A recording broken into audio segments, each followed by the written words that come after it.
All right, it looks like we are live and it's getting going here, so we'll give it a second for everyone to join.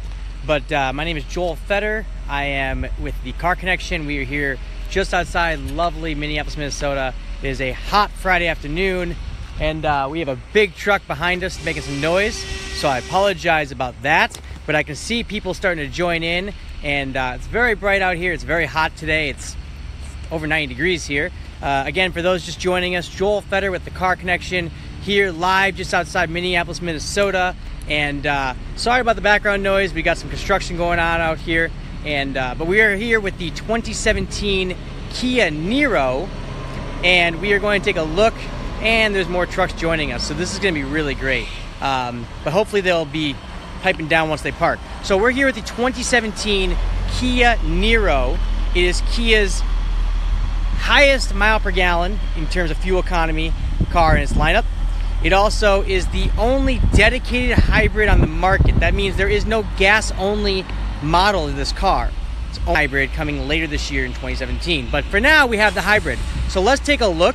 Definitely post some questions as possible. So flip the camera around on this Friday afternoon. Go on. There we go. All right. So center of attention, the 2017 Kia Niro, and it is a hybrid. So let's talk about the design right off the bat here.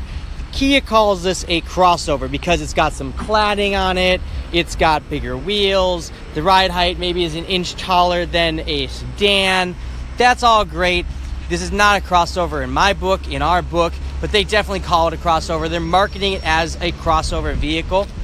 And it might have a crossover stance for some vehicles, but this is along the lines of the Countryman when it comes to stance here.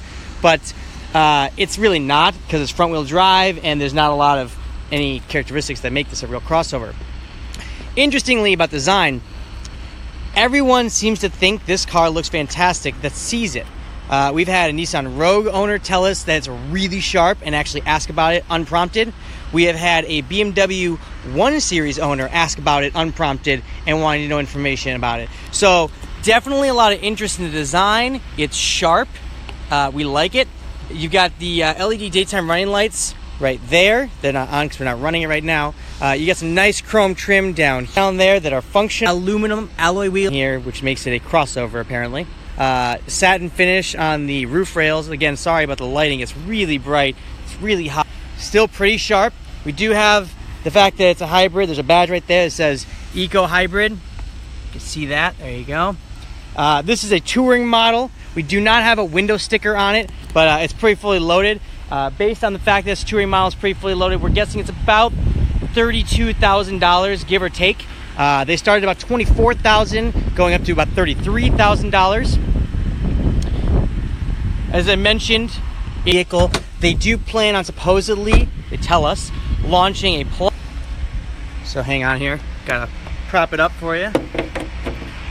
Under the hood is a 1.6 liter direct injection engine, 1.6 liter naturally aspirated direct injection, a 43 kilowatts, and that sends power, and all of it combined, we're at 139 pound-feet of torque. So 139 horsepower all in, and 198 or 99 pound-feet of torque.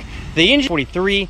Not sure how that adds up to be 139 because the math doesn't add up to me. Over here we can see the high voltage wires. Everything that's orange is high voltage for the electric drive and hybrid system. So that tells safety crews not to cut them should you get in an accident or anything like that. It also alerts anyone if you were in an accident that these are high voltage, and beyond cutting them, don't touch. A lot of plastic covering everything, of course, like any modern car. Not a lot of room in this engine bay, of course. They only plan for a 6 or an 8 cylinder, not that you would ever need such a thing. I mean, to defeat the purpose. We're going to close the hood. So, starting back,